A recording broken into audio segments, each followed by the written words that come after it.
Tailgate.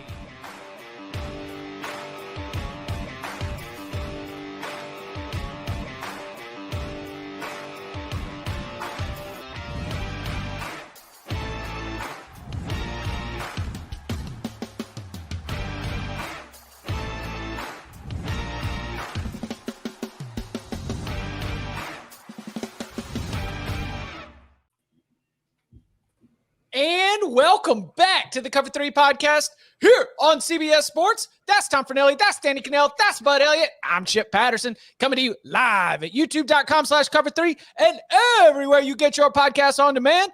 Thanks for hanging out. Smash that subscribe, smash that like, and come and join us in the chat, aka the Cover 3 Tailgate. And this episode of the Cover 3 podcast is presented by FanDuel Sportsbook. Make every moment more. Championship week on deck, the final week of our season-long locks competition. So we begin, as we always do, with a look back at last week's results. Bud Elliott, our leader, in a strong week 13 for Bud, 7-1.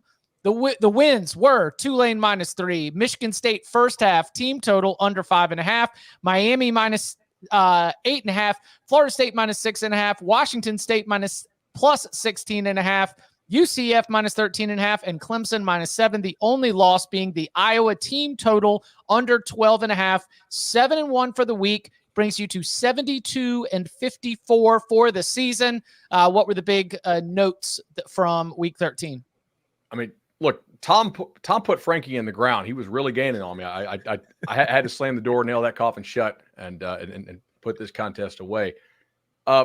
I probably should have not had the hubris to say 12.5 is fine when there were 13s out there with Iowa's team total, because I would have pushed. Oh gosh. Let me see. Wazoo is right side. FSU's kind of debatable. Miami definitely right side. I'm glad they showed up. Like I will give Miami some credit. Like we dog on them as a program for quitting. That team, the actual players, have not quit. Like they played hard in the final game. So Tulane, maybe, I don't know. I don't think Tulane was a little bit lucky, I guess, but not crazy lucky. Like the turnovers helped, but they definitely looked a lot more full strength than they had been. So pretty good. Right. Yeah, I can pick it up right there. So I was 2-7. I'd been humming along, doing my push the money around, 5-4, 4-4, 4-4, 3-5, 5-3. No, this is when real bruised up week for your boy, 2-7, and UTSA played poorly. Like a lot of that is Tulane, but UTSA, if you were saying that Tulane might've been lucky, it's not like UTSA was unlucky. I could tell in that game that the Roadrunners weren't going to have it. That was a bar fight loss to Bud and Danny. I also took a lock fight loss to Danny. I was on Ohio State plus the 3.5. Alabama first half -7.5. That was a loss. Florida over 49.5. That was a loss. Georgia team total over 41.5. Oak State, BYU under 56.5. And then West Virginia -8.5. While they did win, Baylor showed up for a fight. Luckily, got myself a lock fight win against Tom on that LSU team total, as Jaden Daniels actually needed. Like that wasn't even stat padding. They needed those touchdowns against Texas A&M, and then Iowa plus 2.5. I stand by it. Better team. So that's those are my two wins. Lots of losses. 53-59 for the season. So based on my card that I have prepared, finishing 500. Which remember, the R and ROI is for recreation. 500. Still right there, available for me if I can turn it in. All right, Danny, 8-5. Disciplined Danny was left on the side of the road for holiday weekend. But hey, that's a positive winning weekend when you've got 8 W's on the board. Tulane -3, Michigan -3.5, the over 45.5 in the game. Miami -8.5, Florida State -6.5, Washington State plus 16.5, Texas -12.5. Geez, never a doubt. Colorado plus 21.5. And then the losses were Oregon State plus 14, Arkansas plus 7.5, Texas A&M plus 11.5. That one was close. UCLA -9 and Oklahoma State -16.5. 8-5 for the week. Get you back above 500, 63-61 for the season. What were the big takeaways? The A&M one still hurts. Missed it by a half point. Felt like, man, that was, for a while there, looked like could have won the game outright. But then Jaden Daniels happened, as we talked about that. UCLA was the one that was just one of those kind of like Oklahoma State, UCF, where sure, it may not go your way, but to have it go that direction was just a complete shocker. That one's the one that's still like one of the worst bets of the week. 63 and 61. All right, Tom, a 4-5 week. The wins were Kansas -6, Ohio State, Michigan over 45.5, Iowa +2.5, and then Wisconsin, Minnesota under 43, taking losses on Virginia +3 against Virginia Tech, the LSU team total, the under 47 in Northwestern Illinois, and then Kentucky, Louisville under 50.5. That was 38-31 on the final. 4-5 for the week has you at 72 and 64 for the season. How are we feeling as we turn our attention to championship weekend? It's our first losing week in a while. Felt strange. Didn't enjoy it again. Don't plan to do it again. Oh, that's right. As we turn our attention to championship week. Okay, Flushing week 13, championship week ahead. And so I ask you all, gentlemen, y'all ready to lock it up? Let's go. Let's do it. Since 2005, the under in games between service academies is 40-9-1. We're picking locks. Give me an over in this one as well. A little 2-for-1 special. Don't get these locks. I was a sicko last week. Y'all were watching the good games. I was live betting the hell out of ULM Kentucky. My blue plate special 5-star locks are coming. 5-star master lock. Lock it You up. want these locks? I'm living and dying every point, every cover.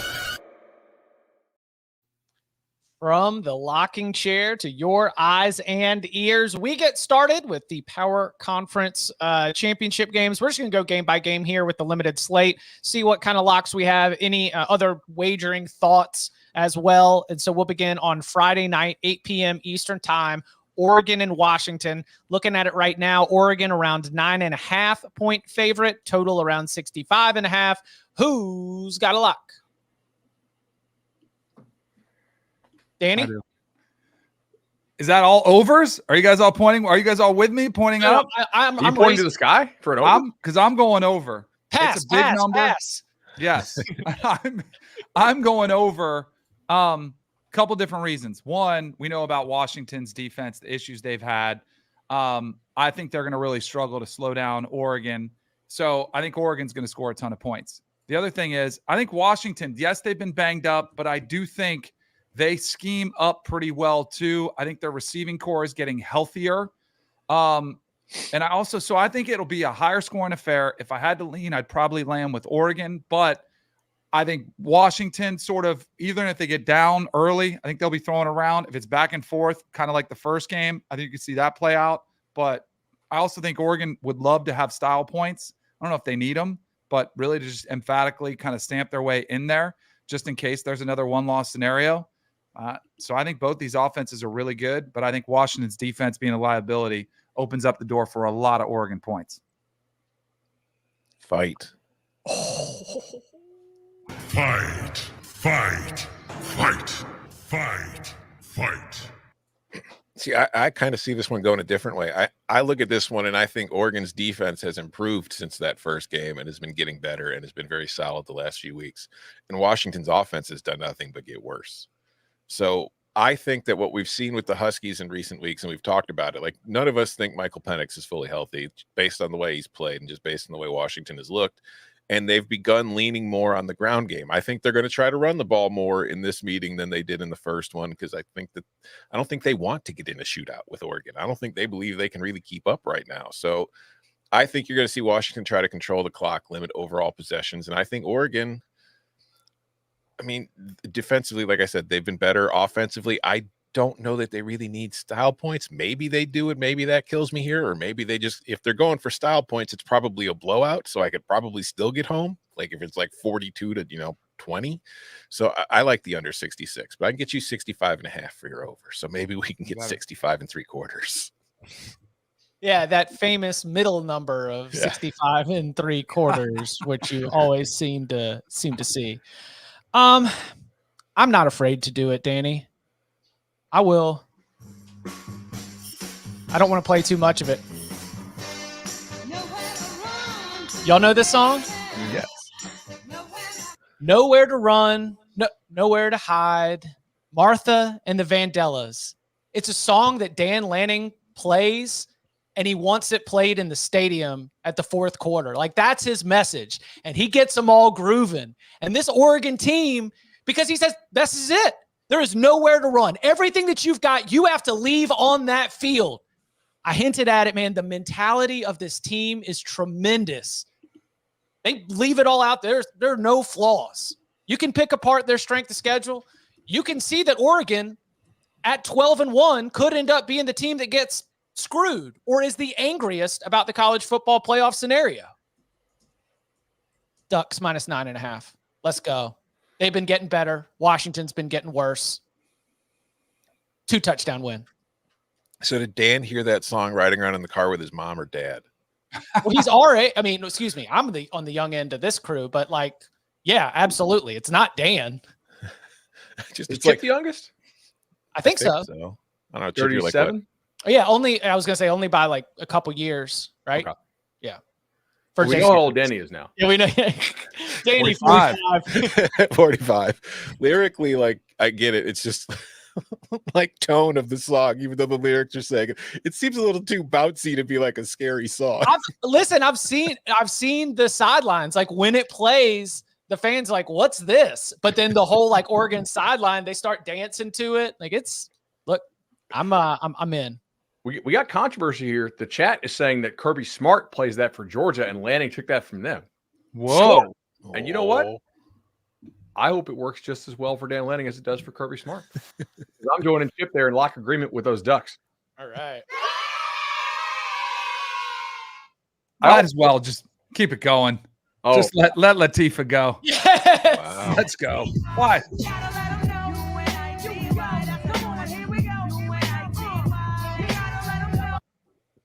I think I Oregon also hope put that up it a goes 50 better burger. for them. Oh, sorry. Go ahead, Danny. No, go ahead. No, I'm saying I hope the song works better for Oregon than Florida's song, the Tom Petty, No, I Won't Back Down, Won't Be Turned Around. They played that before the fourth quarter. They got a little pissy because FSU played the war chant during it, which was actually hilarious with the little light show. And then Florida, in fact, was turned around. They did back down. They did not gain no play gained positive yards for them in that fourth quarter. So it was like Tom Petty is rolling over in his grave with Florida's offensive performance last week. Look, I don't think Penix is healthy based on how he's played. I don't have insider information on that, but that offense has not looked right for about 6 weeks. I don't know that Oregon is like a true top 3 type team on talent. I think they have a lot of really good players, but I do think they're a very high floor team. They're very trustworthy. They have they don't have a lot of wasted possessions. Like Bo Nix with the high completion rate keeps things moving. Like even on drives where they don't score, they are moving it. Like they're pinning folks deep. They play with a lot of juice. You mentioned style points to like leave no doubt about being in. You also could use some style points because you want to get the 3 seed. You would rather have somebody else play Georgia first, right?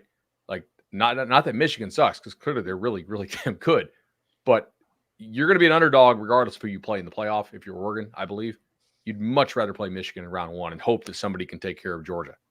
So I think they need style points for that reason too. And I know they're going to want to get Bo Nix the Heisman. So it doesn't mean they're going to cover this. I don't have a lot of stuff this week that I really love. So like just because I went 7-1 last week doesn't mean you need to like pile in your cash here. It's a show. We have to make some picks. I will have something on this. This is not like a just unload the bank, type situation. But I do think Oregon has incentive to run it up if they have the opportunity and ability to do so. By the way, if Dan Lanning took that from Kirby Smart, hell yeah. Yeah. Wouldn't you copy? Yes. Wouldn't you use the same gimmicks that the 2-time reigning champions currently have going? Oh, dang. Right here. Well, it's kind of like when you started doing all the chains, like Miami had the original turnover chain. Like it's like, I think it's a little, if it's true, I think it's a little corny if you just stole the song outright. Like come up with your own dang song. So there's a lot of music out there. Songs. Well, look, I will say that fundamentally, the backbeat of Motown music from the in-house band like provides that good like that stomp. So even though it sounds like all happy, I mean, you can't help it. There's a reason why it was so successful. Hitsville, USA, baby. Let's go. All right. We turn our attention to Saturday. Starting at noon Eastern time, Texas and Oklahoma State. This is the second largest point spread of the Power Conference championship games. Texas minus 14.5. Over under right now around 54.5, maybe 55 still out there. Saw this touch 56 or 56.5 yesterday, buddy. Where total's bouncing. Side has pretty much stayed the same as I've looked at it over the last 48 hours. Who's got a lock? Okay. Under. Are there, what's the best I can get? For let's see. Let me check 55? There is 55.5 at a couple spots. So all right, let's go 55.5. You know, a couple different ways that could end up 8s and 7s. That's math. Oklahoma State wants to run the football with Ollie Gordon. Texas's run defense is the best they've faced all year and very good. Texas has problems turning red zone opportunities into touchdowns. And how about this one? Big 12 championship game, historically an under.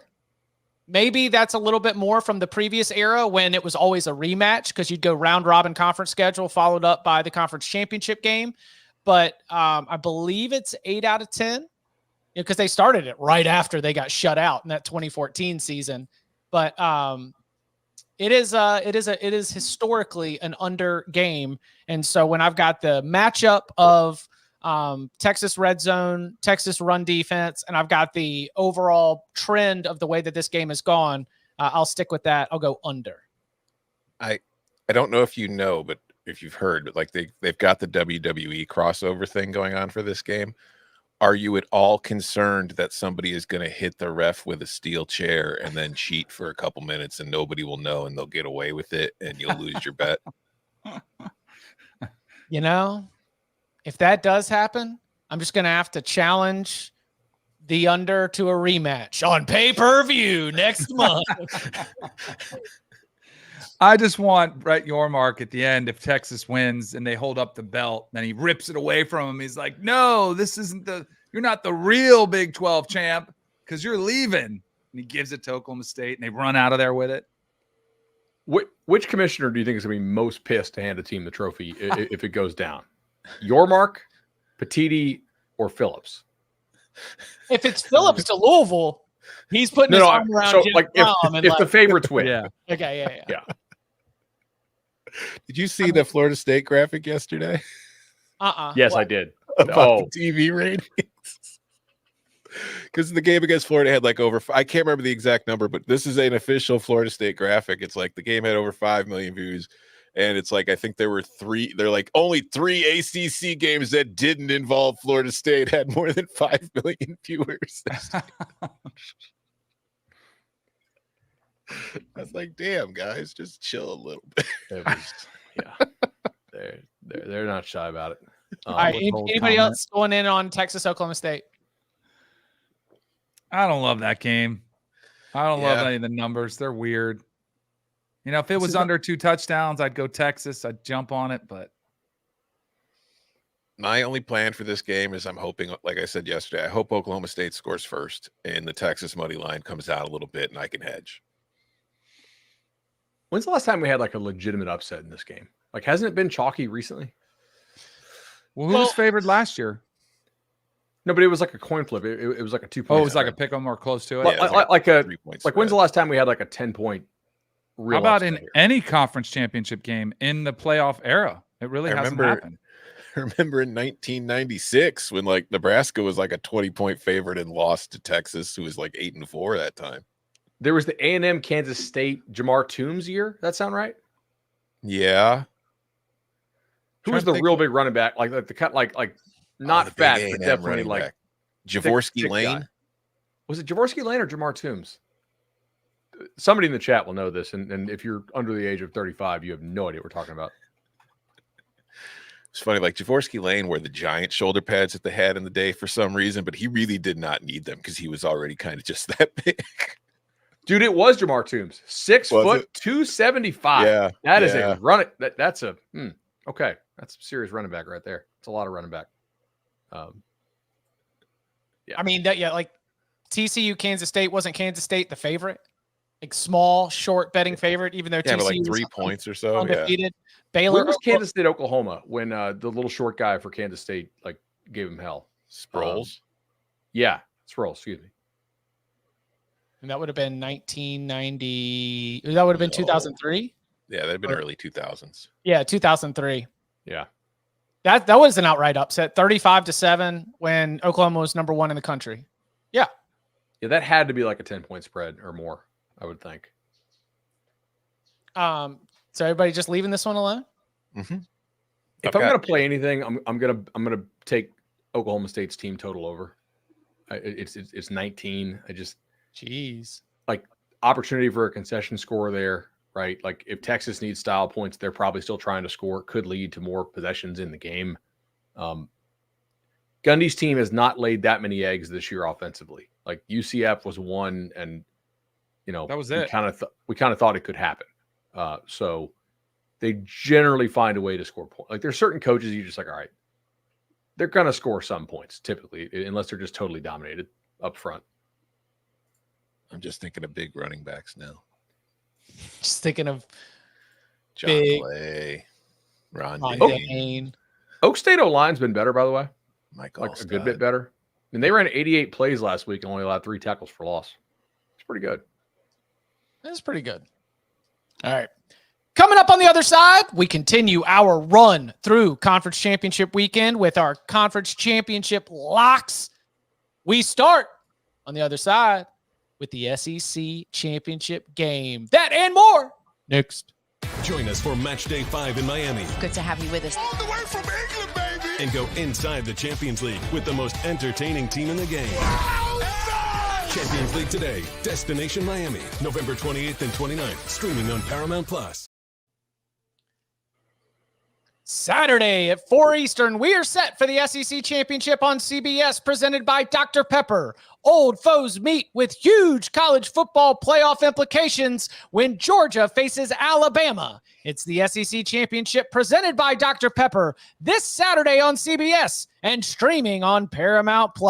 And get your championship Saturday started early at 11 a.m. Eastern Time with the CBS Sports SEC Watch Party featuring Roquan Smith, the Baltimore Ravens linebacker and Georgia great. It's this Saturday, December 2nd, brought to you by Modelo, the mark of a fighter, 11 a.m. Eastern Time, streaming live on CBS Sports Facebook channel. Once again, that is the CBS Sports SEC Watch Party featuring Ravens linebacker Roquan Smith this Saturday, December 2nd at 11 a.m. Eastern Time, streaming live on the CBS Sports Facebook channel.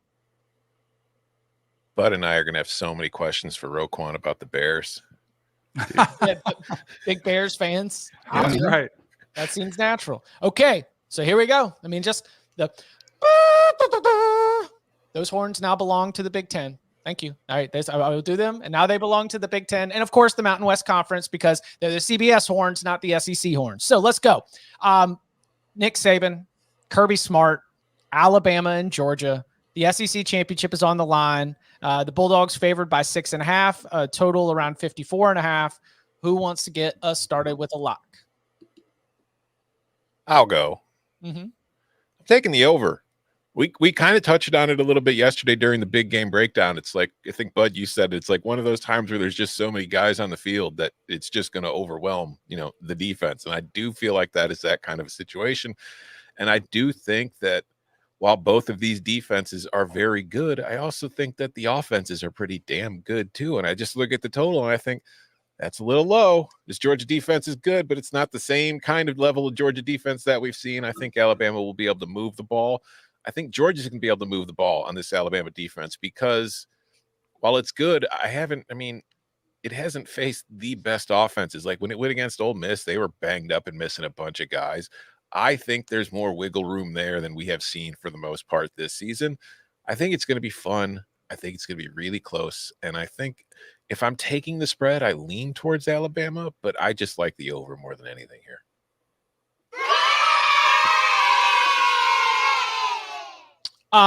SEC championship game. historic over game. Maybe it's the fast track.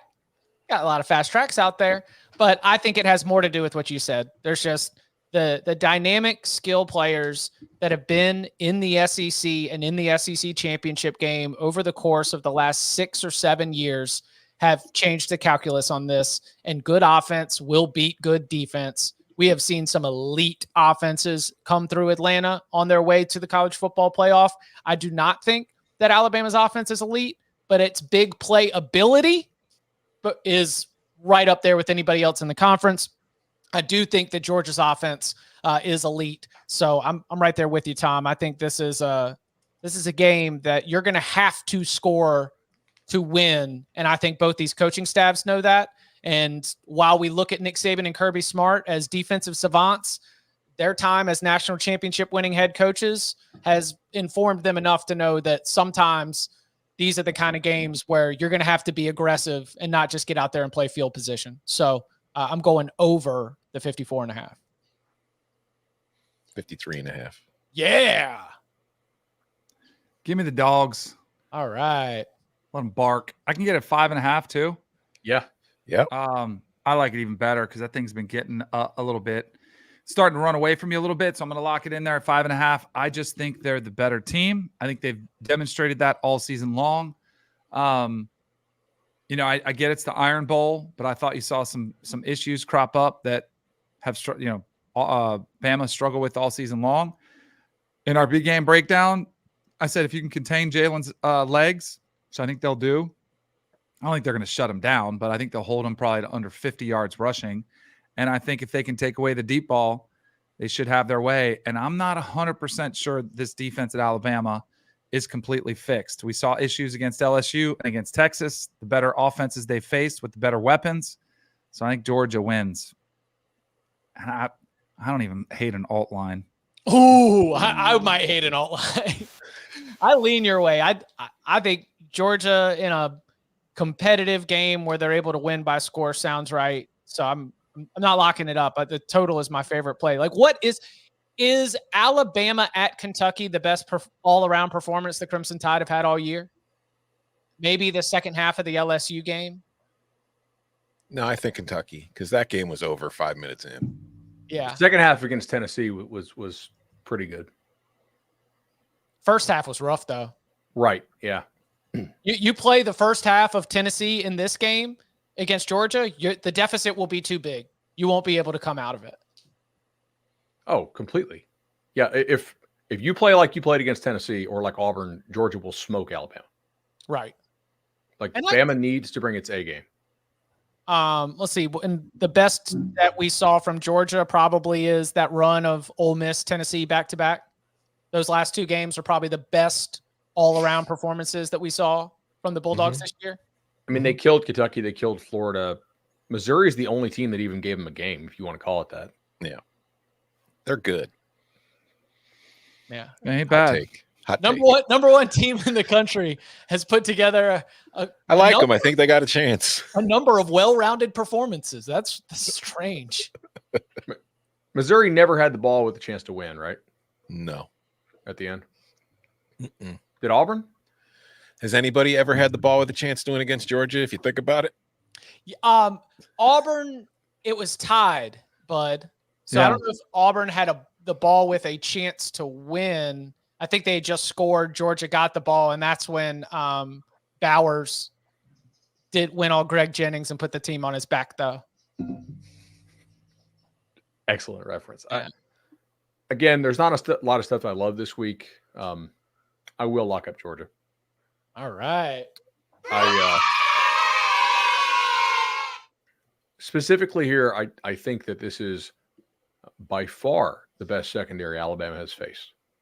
Alabama over LSU was one of my biggest bets of the year, like way outsized, because I thought I was taking crazy pills, with nobody else, like not saying nobody else on the show, but just out there, like people just piling on LSU. Like, all four corners are out.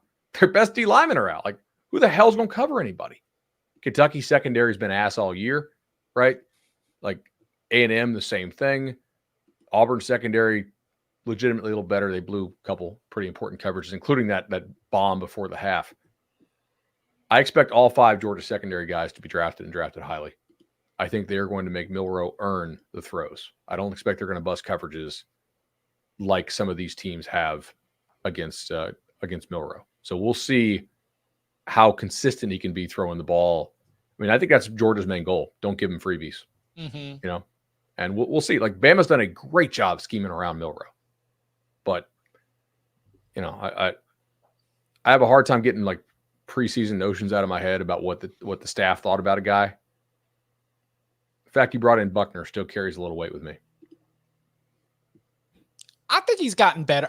No doubt. Yeah. You're admitting the bias too. So like definitely credit for showing all your cards there. But he has improved. And like Danny, you can either say I'm wrong, but some of that has to just come with being able to get live reps, right? Just like getting 100%. Out there and getting comfortable with the role. Do you remember how mad I was when they benched him after just 2 games? I'm like, what are we doing here? You got to get him time, get him, rhythm to go out there and let him get his feet under him. So yeah, to your point, we should allow players to get better. He's absolutely improved. Jordan in the Cover 3 tailgate, not producer Jordan, but Jordan H in the Cover 3 tailgate says Lad McConkey anytime touchdown at plus 115. If you don't think Big Bad Lad is showing up in a big game, come on. It's going to cooking them. Also, speaking of the Cover 3 tailgate, like just quick little selfish note here. I apologize in advance, but I was at a daycare pickup yesterday, and my 3-year-old is in the process of negotiating this piece of candy corn that he has found on November 29th on the sidewalk. And he's about to put it into his mouth. And I hear somebody say, Chip Patterson? And they hold their fist out. And I'm like, sitting there negotiating. I'm like, yeah. And he goes, love the Cover 3 podcast. So I gave him, a little fist bump and went on his way. And I didn't even get a chance to catch your name. So next time we run into each other, I owe you a chat, and I appreciate you listening. But I was just trying to make sure this month-old candy corn that got scraped up off the sidewalk didn't get into a 2-year-old's mouth. Next time, that's hopefully not the case. While we're doing shout-outs, because I know we don't have a million locks this week, shout out to the Wednesday League at Stony Brook Golf Club. That's my dad's league, and they all watch. So, like, nice. Tens of listeners coming from there. So, shout out, guys. Stony Brook Golf League. Let's go. All right. Well, bud, let's stay selfish. Let's take it to Charlotte, North Carolina. Let's talk about the Knowles. Let's do. So, right now, I'm looking at our friends from FanDuel Sportsbook. It's still sitting right there on 2.5. Total sitting at 47.5. Does anybody have a lock for Florida State and Louisville?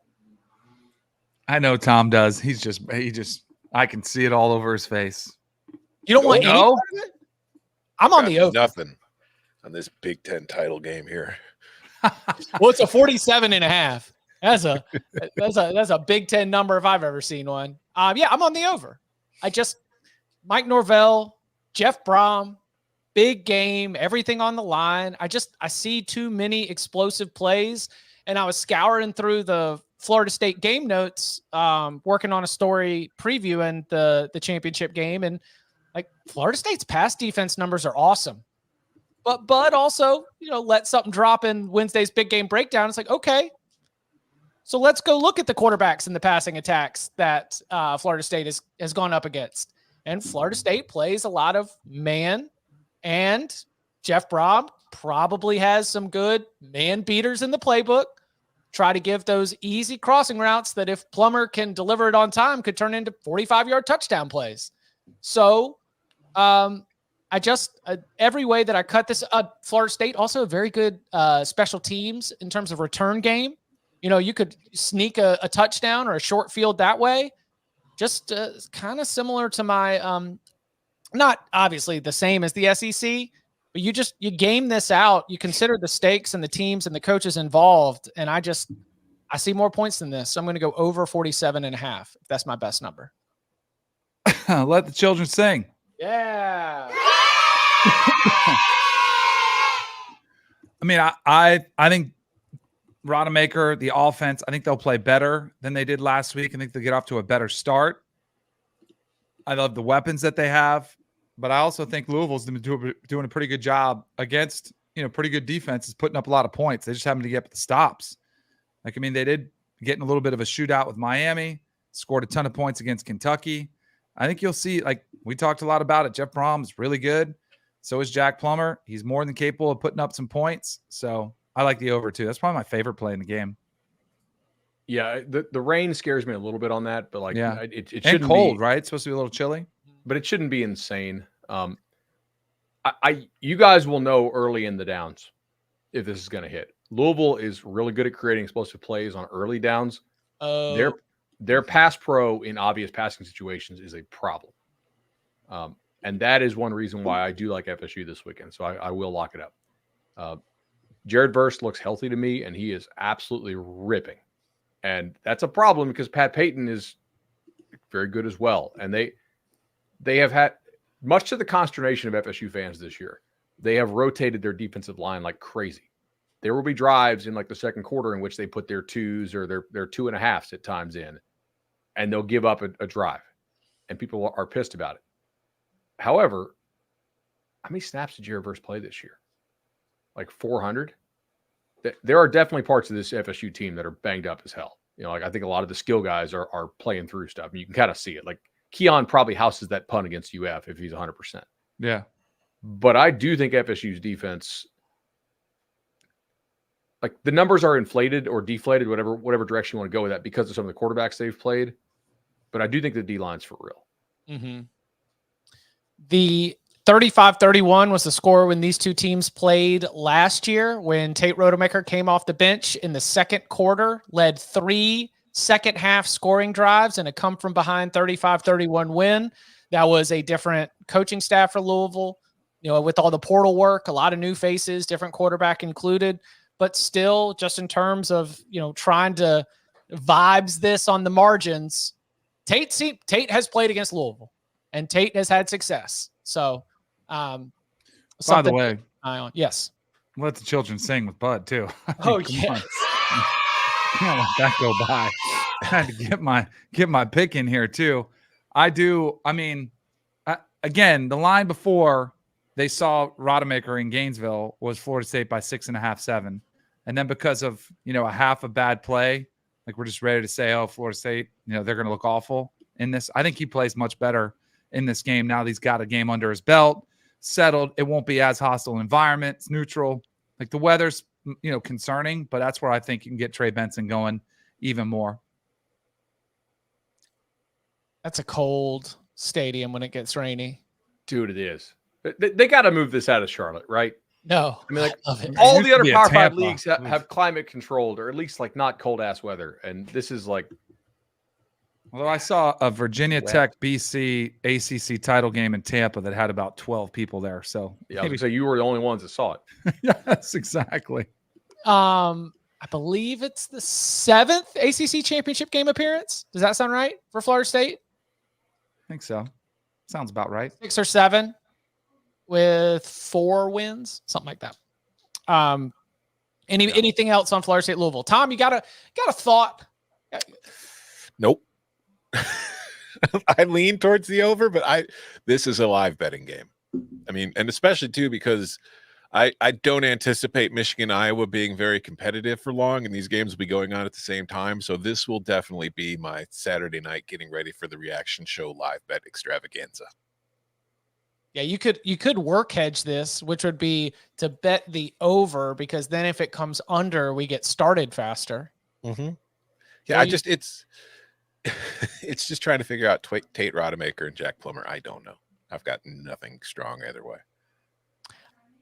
The other game going on at that time. Whoa, you got some Iowa action out here. Are we seeing 21.5? Do we? Yeah. Okay. Oh, it's coming in. Oh, limits went up, and all of a sudden that Hawkeyes money's coming in. So right now, for the Big Ten championship game, Michigan and Iowa, I'm seeing Michigan at 21.5. Maybe you want that chip line value. You'll take it at 23.5 anyway. A total sitting at a 21.5 point spread and a total of 34.5. What a world. Who's got a lock? I do. All right. Under 35.5. I think the Iowa team total was 6.5. I was very much considering just messing around with that. I probably will in the real world. I'm not going to lock it up here. But I don't expect Iowa to score a whole hell of a lot of points here. And as we've discussed, Michigan has no real need to run up the score or do anything special. Like if Michigan goes up 21-0, game's over.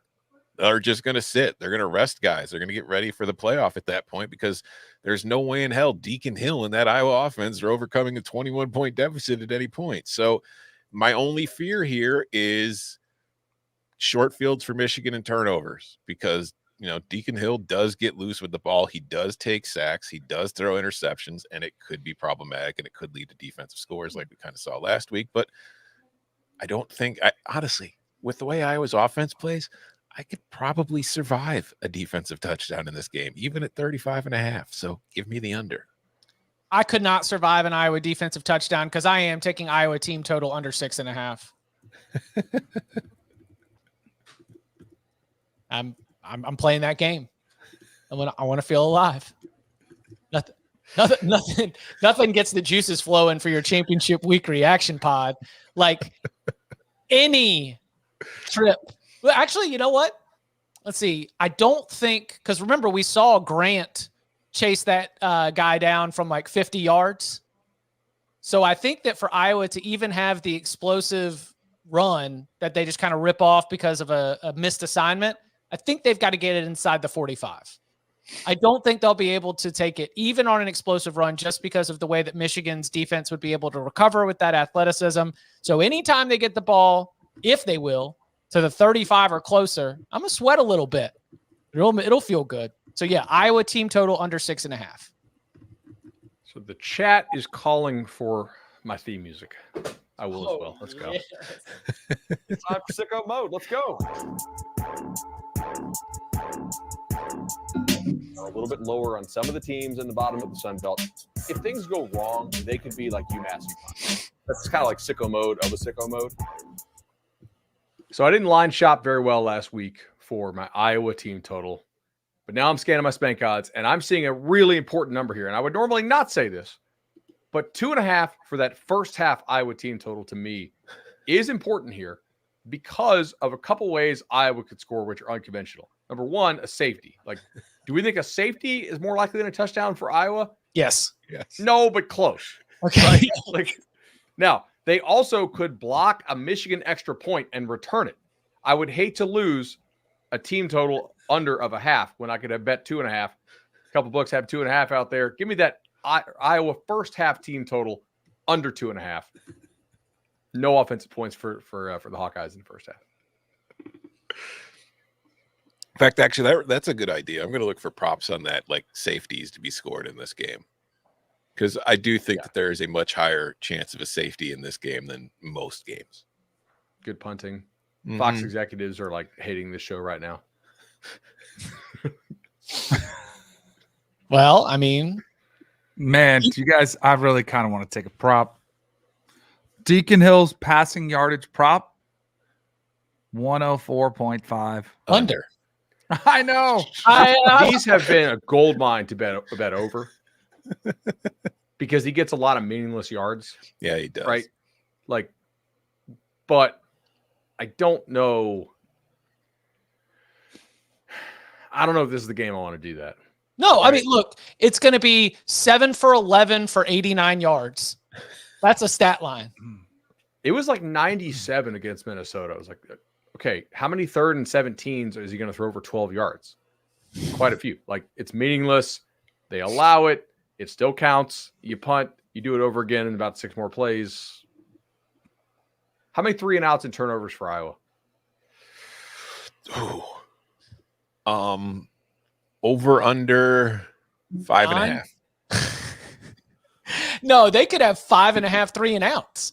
3 and outs plus turnovers. I'm going to set the over under at 5.5. 3 and out rate. Yes, they went over. I can't remember what it was, but in conference play, it was nearly 60% of their possessions were 3 and out for a while there. I think it's improved since because the schedule's lightened up a little bit. But this was not too long after the Penn State game. I remember tweeting this stat because it blew my damn mind. All right. Anything else on Michigan, Iowa? Nobody else wants to swim in the sicko pool. Well, one thing, maybe the reason the money's coming in on Iowa right now is because people are wondering if Jim Harbaugh's forgot how to be a coach, sitting out so much this season. This is his first game back. Might be a little rusty to start. You mean Chicago Bears head coach Jim Harbaugh? Yes, Chicago Bears head coach Jim Harbaugh. I think a lot of people who bet models. Kevin Warren and Jim Harbaugh just coming in. That'll go great. It is kind of hard to get to this number if you're just betting like power ratings with some kind of pace adjustment, right? Like if you call Michigan like a 27, right? And Iowa's like a -2. All right, that's 29. There's really no home field, but you're pace adjusting this thing down like you're chopping 20% off that, right? So, I that makes it about 22. I think what's hard in these games is like the tilting of the field, and you have to find a way to account for like the extremes in field position. I mean, Michigan might run more plays in Iowa territory than Iowa runs plays. Mm-hmm. Stuff like weird stuff like that, And that's the thing, because it's changed a little bit as the schedule's gotten harder at the end of the year. But this is a Michigan team that was going slow as hell to start the season in these games where they were already in control. And they won't be in this one. I don't think so. You don't think they're going to go slow in this game? No, I'm saying they won't be in control. Oh, they'll be in control. I think they'll dominate. Oh, Iowa's sorry. I misheard. I thought you were saying Iowa going slow. No. Michigan is the slow team. Yeah. This is also the thing. Like, there has not been a whole lot of games where Iowa actually has to try. And I don't mean like they've been like just mailing these games in, but I mean like they can stay within their shell in most of these Big Ten games. Most. But when they do get behind, that means like the worst aspects of their team have to be utilized a lot more. And like that, I think, is probably where this thing gets blown open. We will see. Coming up on the other side, we continue our run through Conference Championship weekend with Liberty, New Mexico State, Toledo, Miami, Ohio, Boise State, UNLV, SMU, Tulane, App State, Troy, and our Moneyline Sprinkles next. You a lawman or an outlaw? Bit of both, I reckon. Around these parts, we might be men. They're just killers. You up for the task? I wouldn't be sitting here in my Sunday best if I wasn't.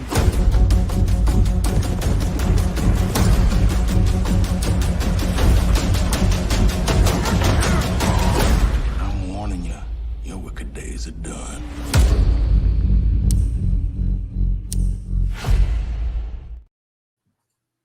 Back here on the Cover 3 podcast, let's look at what we got on the board so far. Bud said he only had 2 locks, but daggum, we're halfway through the show and he's got 4. I'm proud of you.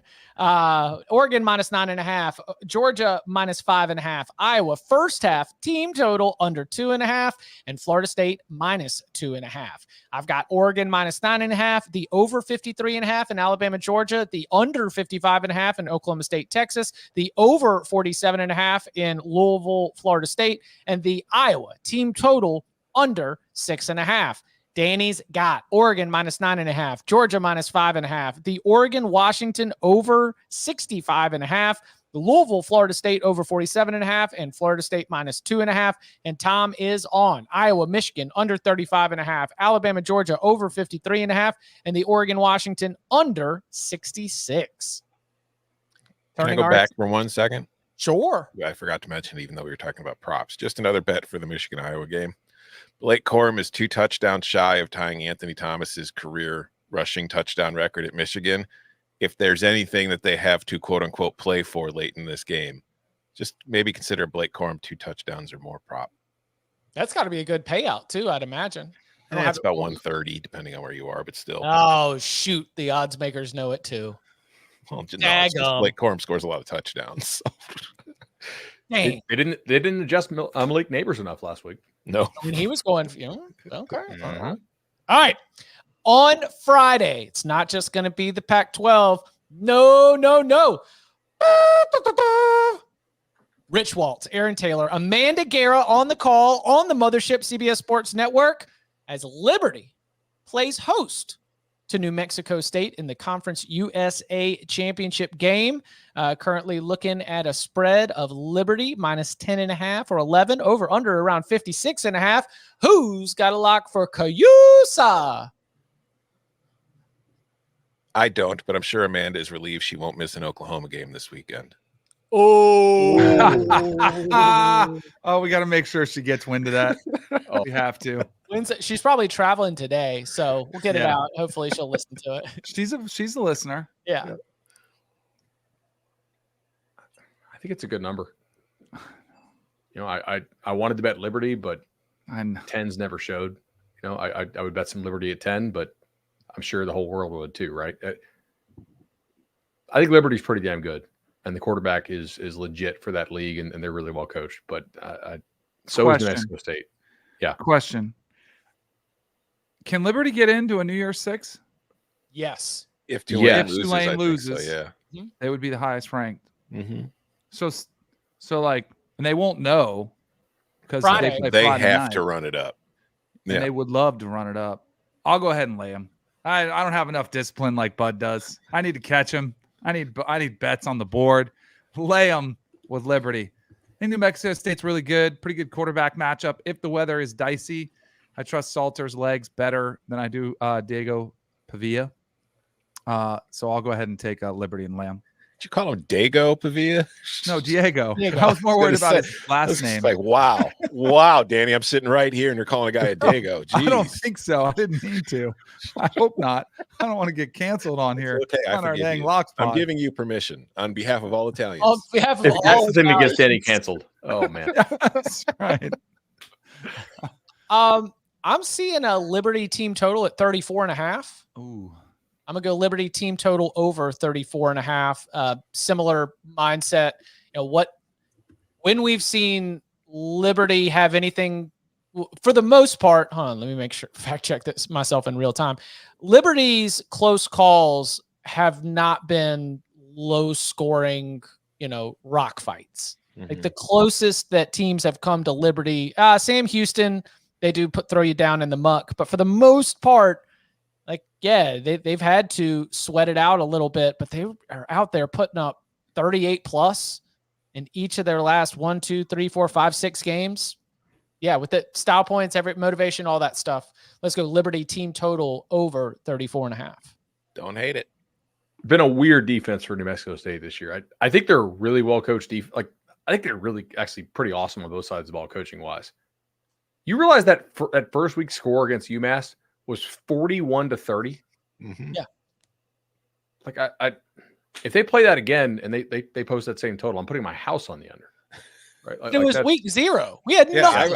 I remember because that was, I think, my first lock of the season was New Mexico State in that damn game. They held FIU to 17. They held Sam Houston to 13. They held UTEP to 7, La Tech to 24, Middle to 7, Western to 29. Auburn obviously held them down, and Jacksonville State, pretty decent effort this weekend. Their defense has been playing much better. I lean towards Chip there, though. I do think Liberty is a different animal than really all those teams they just played. And good job on Pavia, too. Danny, you got that. Yeah, nailed that. You nailed that. I am in the studio for this game, the pregame, and now I'm going to slip up because Tom planted that seed. It's like definitely. You're going to be on real TV. You're going to be on the mothership. Exactly. Diego Pavia, because I was calling him Pavia earlier in the year, but it's Pavia. Yeah. Between me and Tommy DeVito, it's just everything. Your brain's all scrambled right now. There's so much Italianness going on in the football world. That's right. I do need to work in the what a throw that was, the DeVito celebration. All right, let's take it on into Saturday, noon Eastern time, Ford Field in Detroit.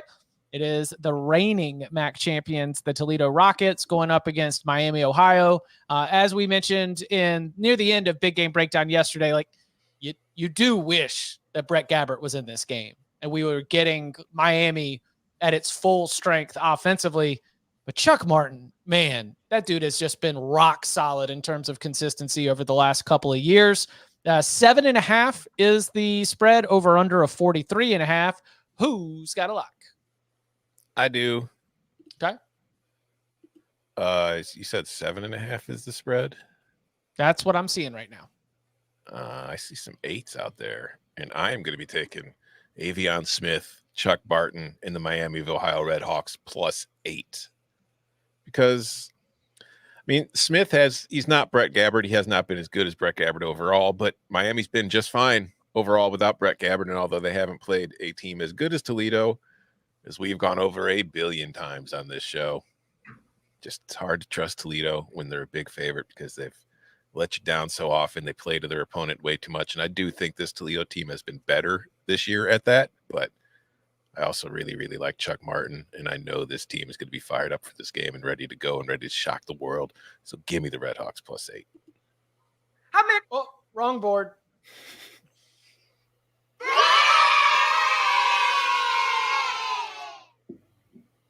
Eric K did not sweat through all those bad years to see them not cover 8 points on Ford Field. Mm-hmm. Let's go. No, the affection that I've had to this Miami team and the way that they've been able to continually find ways to win, overcome adversity, combined with a general distrust of Toledo, a low total, a game that I do think is going to, if you wanted to take the under 43.5, I don't hate that either, but right there in one of my, time-tested principles, underdog with a low total, if it's going to be that kind of game, then you're going to have a chance to at least have it be a 1-score game. 7 and a hook, I mean, was almost auto fire, but even after a second look at it, a deeper dive, I'm going to stick with it. Miami plus the points.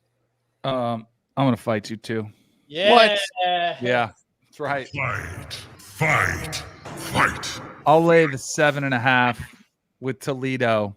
Don't forget, they played earlier, only won by 4, but that was with Gabbert, who I do think is a better quarterback, who struggled in that game with only 1 point. And I am shocked, Tom, maybe their best performance of the season was going toe-to-toe with your Fighting Illini coming up just short. Mm-hmm. Their only blemish on the season. That's right. The Illini were too strong.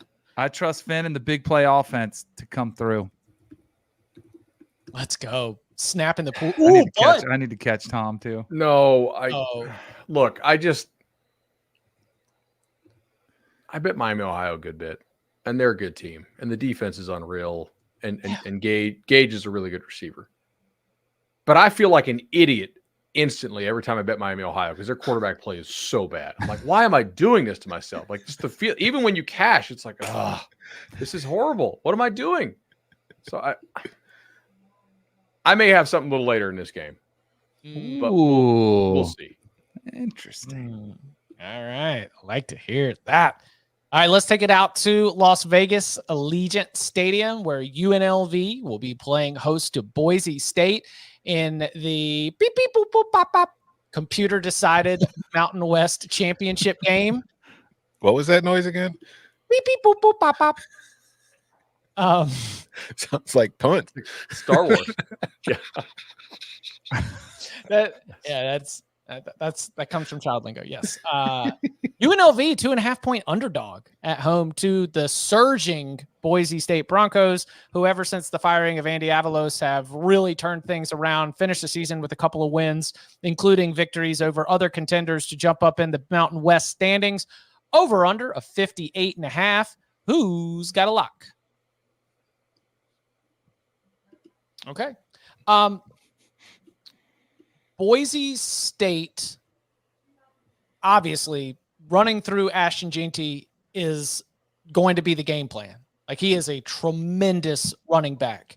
And it's specifically going to be a big part of the game plan, too, because you're going up against a UNLV defense that gave up 344 yards on the ground to Air Force at 5.5 yards per carry, and followed that up with 233 yards on the ground to San Jose State at 5.8 yards per carry. So if I'm Boise State, I'm breaking this down. And while the actual method is not exactly like Air Force or just like San Jose State, buddy, we have found something that we are going to try to exploit. On the flip side of this, we are talking about a Boise State team that, if you're going to say offense, defense, where's the strength? I mean, it is on the offensive side of the ball. Defensively, they are, doing a decent enough job, at least in terms of making sure that you're not ending up bad on the wrong side of the turnover battle, but kind of not enough of a strength for me to think that it is going to be something that I want to ride with and take the Broncos, especially in this spot. So I think Boise State's going to be able to move the ball on the ground against UNLV. I think UNLV is going to be able to move the ball on Boise State. So give me the over in this one. You know, I have I noticed a little trend here. I have a lot of favorites this weekend. Usually you do see those favorites kind of come through, but I'll take the home dog in this one. UNLV on the season, 10-2 against the spread. They're also 5-0 against the spread as a dog. I'm not sold on Boise State just yet. A little too volatile for me. So I'll take UNLV and the 2.5.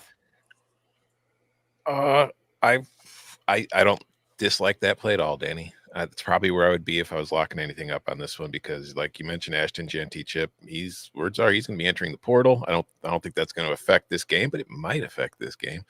And then you look at Boise State, they've had a very strong finish to the season, but this is a team that on the road lost to Colorado State, on the road lost to Fresno State. And while it won 3 straight to finish the regular season, they played New Mexico, Utah State, and an Air Force team that was not the same Air Force team that we saw earlier in the year. Granted, UNLV has had an easier schedule than a lot of Mountain West teams too, which is part of the reason I put that future in on them to begin with. So there are a lot of unknowns in this game. I do trust UNLV more, though. All right. What about SMU Tulane, the American Athletic Conference Championship game? Kickoff at 4 p.m. Eastern time from Yulman Stadium in New Orleans. Who's got a lock? Tulane minus 3.5. All right. Just think they're better. I mean, I think that they're definitely better at the quarterback spot. I think they're better on the offensive line. I do think SMU's defense is pretty legit, which I think will be the one thing that keeps this from being, from getting out of hand. Like I don't expect it to be a blowout, but if the offense gets off to a slow start without Preston Stone and isn't really able to put up points and stay within the range of this one, I do feel like there's a possibility that defense could break in the second half and Tulane runs away with it. So give me Tulane minus 3.5.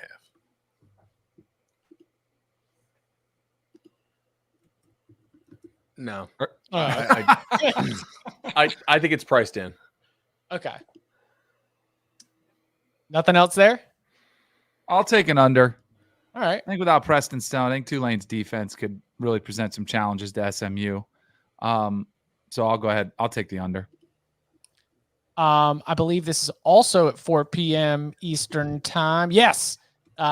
In Troy, App State as the visitor going up against the Trojans. Troy now a 5.5 point favorite against the Mountaineers, over under a 52.5. Who's got a lock? Everybody looks at Bud. Yeah. Troy boy. Are you throwing it down? Yeah, I am. All right, cool. What's the best number I can get on this? Let's see. It'd be hilarious if Bud's like, yeah, give me App State.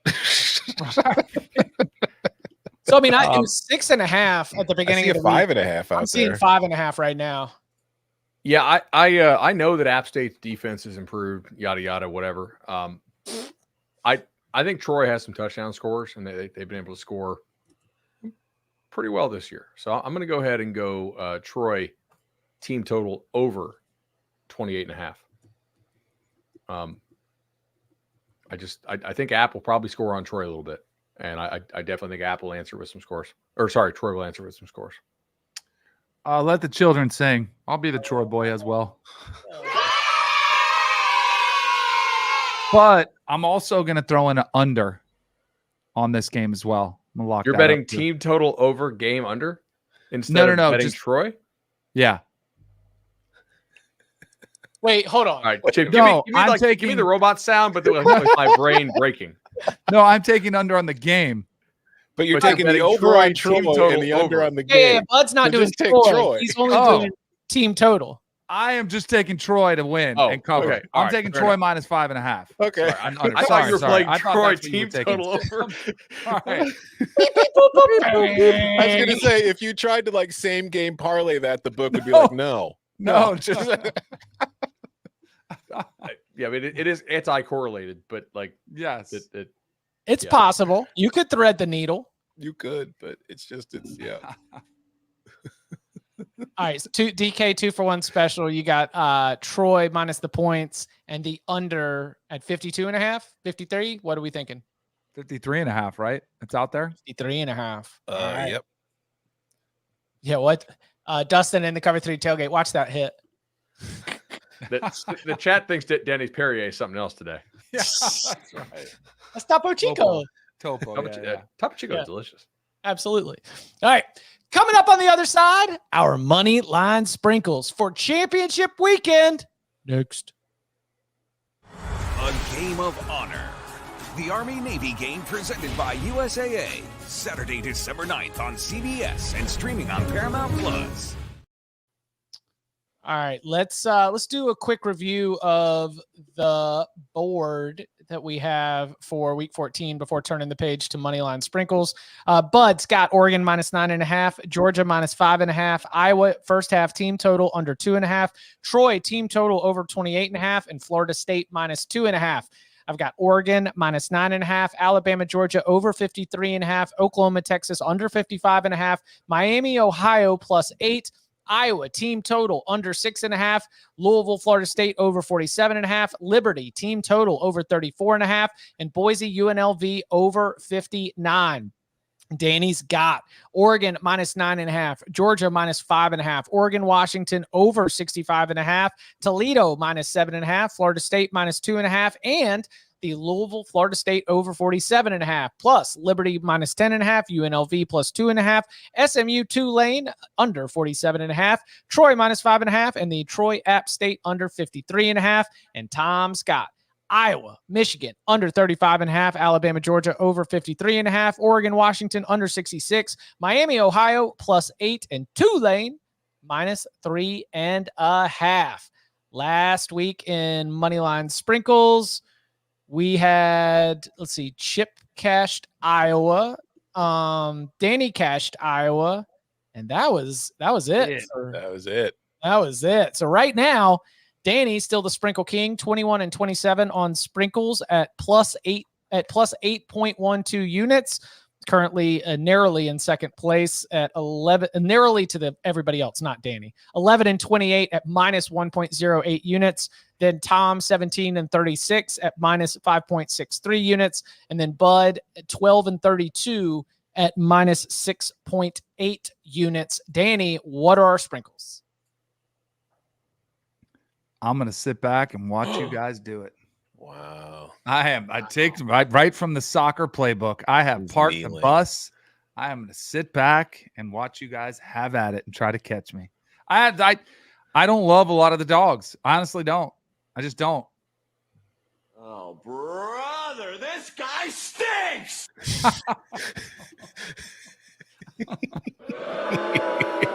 If you really like, you guys should probably guilt me into taking UNLV. Ooh. All right, give me UNLV. What can I get you? No, I want it. I want it. Forget it. I'm taking them. Home dog. Give me UNLV. All right. Well, let's go. That's done. I've got 5 sprinkles, Danny. Oh, yeah. I've got 5 sprinkles. All right, here we go.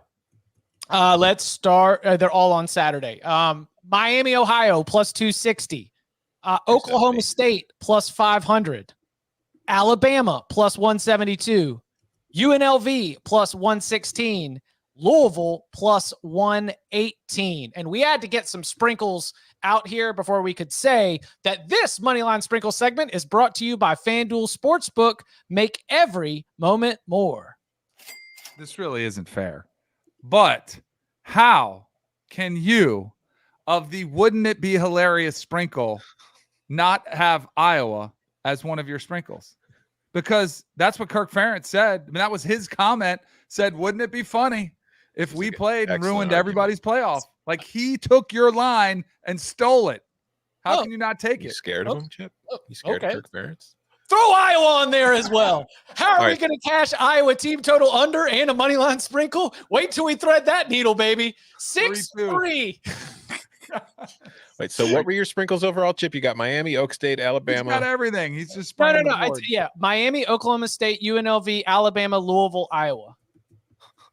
Okay. You guys can't do this. Is basically just a Hail Mary. Yeah. It's not real money on the line. Duh. It isn't fair. This is Chip the Kennel. Just all the dogs.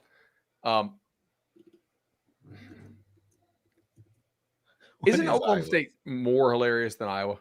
Well, all right. So I thought about this one. Oklahoma State has the Texas stepping on a rake, falling on its face, side to it. It's Mike Gundy getting out there and just like getting everybody one last time. It's Oklahoma State winning the Big 12 against the team that's going to be leaving. I mean, there's a lot that goes into it, but do you know what else goes into it? How many teams would benefit from getting Texas out of the paint?